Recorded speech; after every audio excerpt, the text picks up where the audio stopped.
this is a story about the Bhagavad Gita, and it is about a battle and a decision to go to war. And so I wore my Marine Corps polo shirt today, and we're envisioning a huge battlefield. And yesterday in verses 1 through 11, we were introduced to the main players in this story. And today we're going to actually bring in the sound effects of the battle. But first, Khushboo is going to read us a short explanation about how to think about the Gita. So go ahead, Khushboo, and I'm going to share the screen. So I'm reading a passage from My Gita, which is written by Devdutt Patnaik. The Gita demonstrates many modern techniques of communication.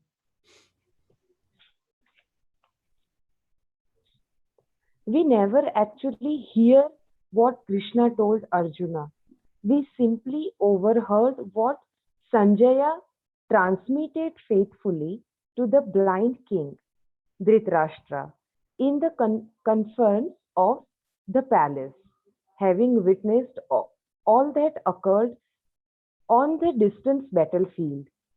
Thanks to his telepathic sight, the Gita we overhear is essentially that which is narrated by a man with no authority but infinite sight, Sanjaya.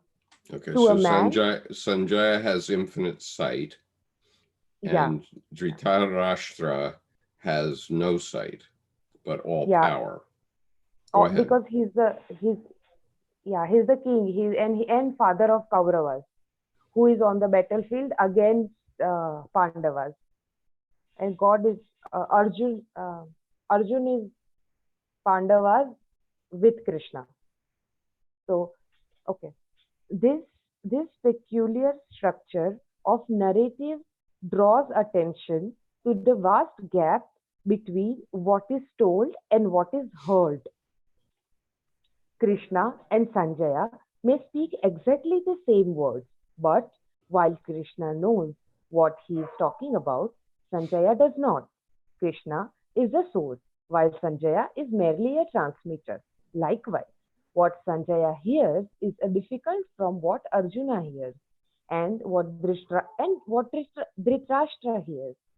Sanjaya hears the words, but does not bother with the meaning. Arjuna is a seeker, and so he decodes what he hears to find a solution to his problem. Dhritarashtra is not interested in what Krishna has to say, while Arjuna seeks many questions and clarification, ensuring the discourse is a conversation. Dhritarashtra remains silent throughout. In fact, Dhritarashtra is fearful of Krishna, who is fighting against his children, the Kaurava. So he judges Krishna's words, accepting what serves him and dismissing what doesn't. I am the author. I am not the source of Gita, but I do not want to be merely its transmitter like Sanjaya. I want to understand like Arjuna. Though I have no problem I want to solve, neither do I stand nor a blink of any better. Well, I would like to stop it here because I think we are on the blink of the better. Yes, we are. Okay. And so yesterday we had a description of the main players, and today we're imagining a battlefield, and it could be any battlefield in Initiating history. ceremony. Yeah, initiating ceremony of a battlefield, and the leaders are trying to gin up the troops to get them to feel warlike, and so they do that with sound. And so I have some sounds here. I don't have the horns that would be necessary to properly do it, but I have some bells. So first of all, They're very light bells that are heard in a distance. And then, okay, so we're working up to a battle here. And so then there's close in bells saying that the battle is coming. And then there's the gong that says the battle is upon us. As a man, I can say that, that gets my blood running. Okay, these sounds, these martial sounds are coming through. And now we're going to read verses 12 through 19. I have to get rid of my gongs here. All right, so go ahead. Verse 12. Tasya sajanya yahasha kuru vruddha pitamaha sihanada vinadovachah shadankah dharmoha pratapavanam.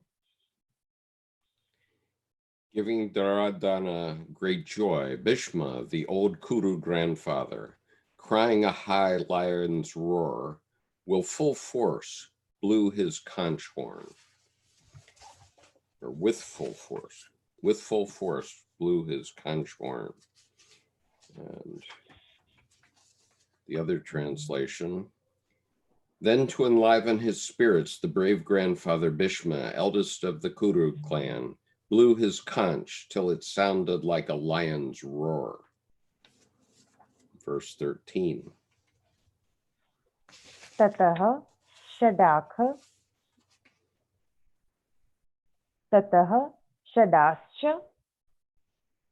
bhairyascha parnavanamaka gomukha seha sahasevabhyah hanatyah sa shabdastu mulod bhavatah. Verse 13, then the conch horns and kettle drums and the cymbals and drums, bull-mouthed trumpets, all suddenly were sounded, and the sound grew into a great tumult. And the other translation, and immediately all the conches and drums, the trumpets and horns blared forth in tumultuous uproar. Verse 14. Tataha shveteha ye yuke mahati sya sandeha sthito madhava pandavascheva didhyoha shadoha Then standing. Pradadhyamatuhu. Oh, I'm sorry. You want to read it again? I interrupted you, so go ahead. Okay. I'll tell you what. When I say verse 14, you read, and then when you're finished, you say verse 14, and I'll read. Then I'll know you're finished. Okay. I'll read it again. Tataha shvetahayu yuktehe mahati swayam nande sthitito madhavaha pandava shvecha discho shinkdo pradaha dhamutu. Verse 14. Then standing with white horses, yoked in a great swift chariot, Krishna, son of Madhu, and Arjuna, son of Pandu, both blew their divine conch horns. And the other translation, then seated in their spacious war chariot, yoked with white horses, Lord Shri Krishna and Arjuna sounded their divine shells.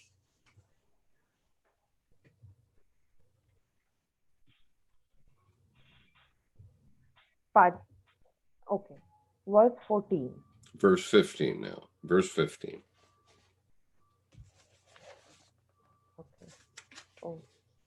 Verse 15. The Hindi 5 looks like English 4. That's Oh, okay. um, पाजिचजयः ऋषिकेशो देवतः Dhananjay पौण्डे द्रम्यो महाषण्डक भीमकर्मा Vrikodar. Verse 15. Verse 15, the bristling-haired Krishna blew the horn called Pankachanba.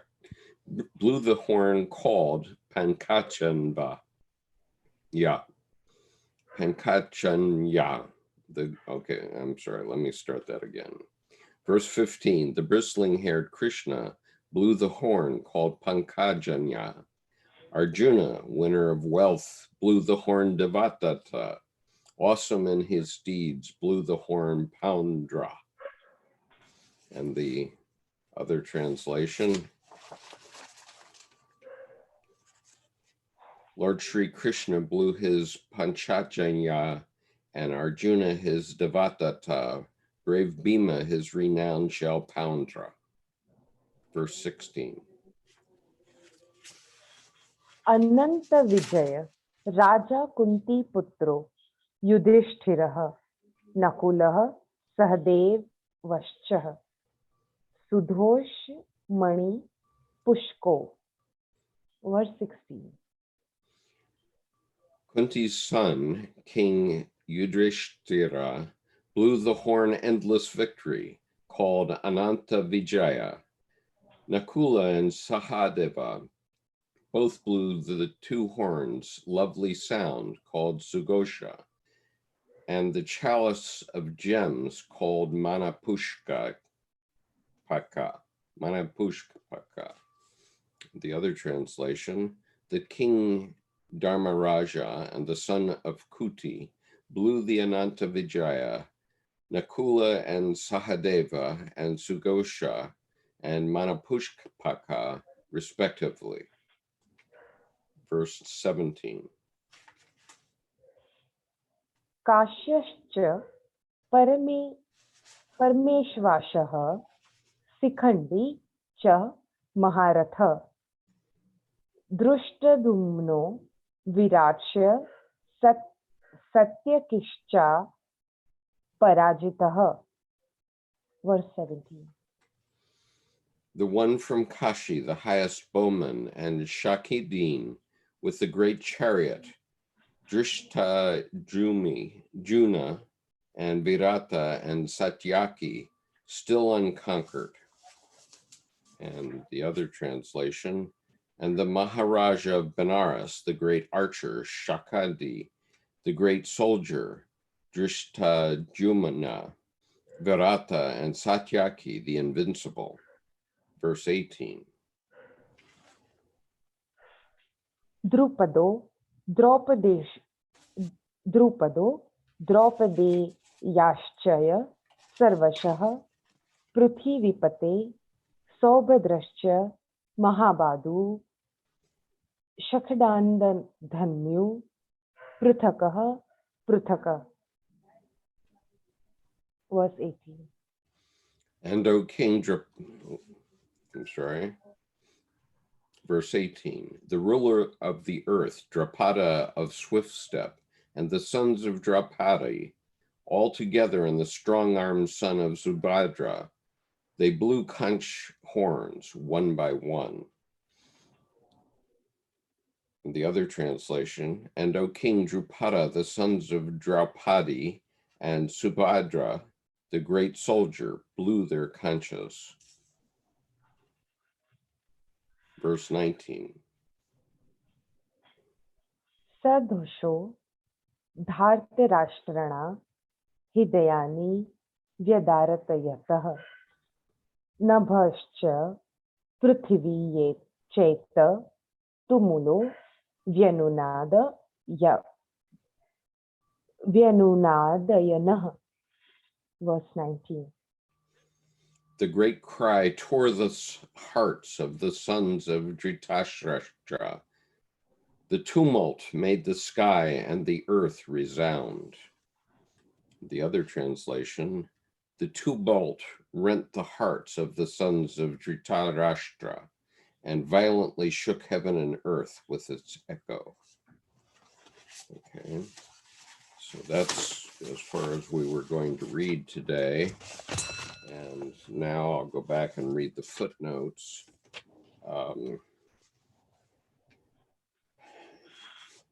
Okay. So the text reads, then to enliven his spirits, the brave grandfather Bhishma, eldest of the Kuru clan, blew his conch till it sounded like a lion's roar.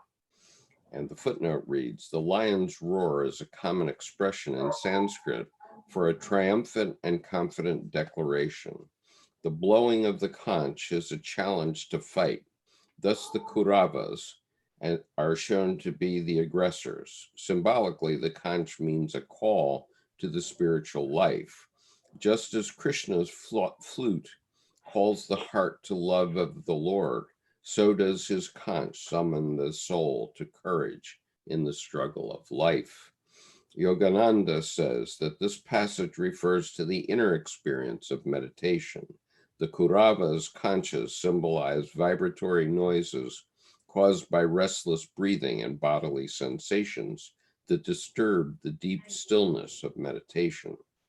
By contrast, the sounds of the Pandavas' conches, verses 14 to 18, are uplifting vibrations emanating from the subtle energy centers, chakras, in the spine and brain, indicating the meditator's success in withdrawing consciousness from the external world. The text reads, then seated in their spacious war chariot, yoked with white horses. And the footnote reads, in the Katha Upanishad, the chariot is a symbol of the body. Self rides in the chariot of the body, intellect the firm-footed charioteer, discursive mind the reins. Senses are the horses, objects of desire the roads. When self is joined to body, mind, sense, none but he enjoys. Purohit and Yeats are the commentators there. Then footnote 8. The king Dharmaraja, the son of Kunti. And the footnote reads, Dharmaraja is another name for Yudhishthira, one of the 5 Pandavas. The other 4 are Arjuna, Bhima, Nakula, and Sahadeva. And that is all the footnotes. So Dharmaraj, Raj means two. Basically, there are 2 words. Dharma is either religion or basically dharma, religion. right. And Raj, either it's Raj means Raja means king, and so Raj means rain, I think. Sorry. I think Raj means rain, R-E-I-G-N, the rain. Because we refer to... I think in this reference it is a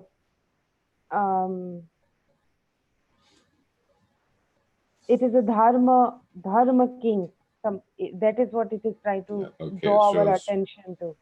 So it's a king of morality in a way, because dharma is about morality, right? And so Dharma Raja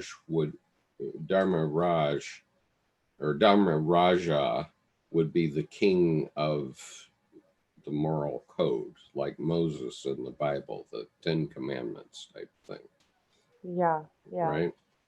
Yeah. And so Dharma Raja is the king of the law, so to speak. Dharma is kind of the law. Yeah, actually that's the literal translation. Yeah. Okay, and the reason I was referring to Raj is because sometimes in English we refer to the time that the British were in control of India as the British Raj, R-A-J, and that and what we mean by that is the British reign, In other words, the control by the British of India. Kingdom. We would also say skip Raj means skips kingdom. Skips kingdom. Okay. Yeah. So So we're something here like talking. Yeah. So we're here talking about. Okay. What verses for tomorrow, Khushboo? Yeah, just give me a sec.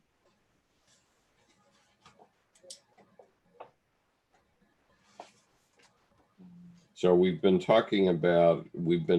in these verses, we've been talking about the call to arms, and we're imagining a battlefield where the armies are drawn up, ready to go to battle. They have their flags, they have their conches and their drums and their bells, and they're whipping the troops up ready for battle. And in terms of what you were talking about, the engagement from, what's his name? Shrabai. Sanjaya, right. So this engagement from Sanjaya is kind of like a revelation. It sounds very much like in Islam, the Prophet had a revelation, peace be upon him. And so the Quran came from a revelation to the Prophet, peace be upon him. And so this Sanjaya's revelation also sounds like the revelation of John of Patmos, which is carried in the Bible, the Jewish and Christian Bible, as the last chapter of the Bible, Revelation. So it's actually the Christian Bible, because the Jewish Bible doesn't have the New Testament. It's the last book in the New Testament. Revelation, it's called. I also see if you put it into the collective, then the Sanjaya for me is a printing revolution. We can see it that way, like if we choose to, just thinking out loud. Because everything. Did you say thinking or printing revolution? Printing. The revolution of a literature. Aha, yeah, okay. Yeah. Okay, so in other words, this story must have been repeated over and over again, like the Odyssey or something like that, until finally someone wrote it down. So Sanjaya is now putting it into print, but it was probably passed down for many years before it was put into print. And this is why in India, although there's one area northwest of Delhi, I guess, where they claim that this is where this battle was, in point of fact, they're not terribly sure that the battle ever actually happened in the physical world. I don't think it's a wise thing to say online. No? we will poke some ignorant, innocent people. I see. Okay. So the battle happened. That's what they believe. Yeah. And and Dr. Jung would certainly agree that the battle happened, because because in fact with Krishna there are two things which has fascinated me personally. So there is a star situation happening of his birth. Like we know the nakshatra, the situation of the star, the astrology, the astrological position of the stars. Right. So some of the scientists just reverse the current astrological position to find that was there a real astrological position some particular day when they say that Krishna was born, Mm-hmm. which turned out to be right and very accurate. Mm-hmm. And archaeologists have found, so the city which Krishna was most probably married into, if my knowledge is not correct, but at least he was a king of, for sure, he was a king of that city, which is called Dwarka. Mm-hmm. And the story goes that there was a big flood, and what entire city went underground. Ah. Um, and those and then and then that city still exists. The place still exists called Dwarka in Mm-hmm. Gujarat. So Mm-hmm. archaeologists did the digging, and they found evidence of underground city. Uh-huh. So yeah, it's quite cool. Krishna is quite cool. Okay. So yeah. So anyway, what Dr. Jung would say is that this story is 100% true because it's a psychic fact, even if it is not whether or not it's a physical fact, we take no position on that point. But it is Hmm. certainly a psychological fact, a psychic fact, and Hmm. so this battle goes forward in all people's minds, Yeah. It, and so it was engaged in the Bhagavad Gita, and that's what we're reading. Um, so this is exciting, Khushboo. After reading about the conchas and making all the sounds and doing all that, my heart's pumping. I'm excited to know the next story. The next. so the next one is, we will read 20, 20th to 27, in Okay. which Arjun is analyzing the troops that are there. Okay. So he's taking stock of who's there with him. Yeah, who's there, what kind of weapons they have, what is other is analyzing everything which is there on the battlefield. Okay. So we will read that tomorrow at 11 or thereabouts. And I'm looking forward to seeing you tomorrow, Khushboo. And for Feelings anybody, are mutual. say it again. Your feelings are mutual. Great.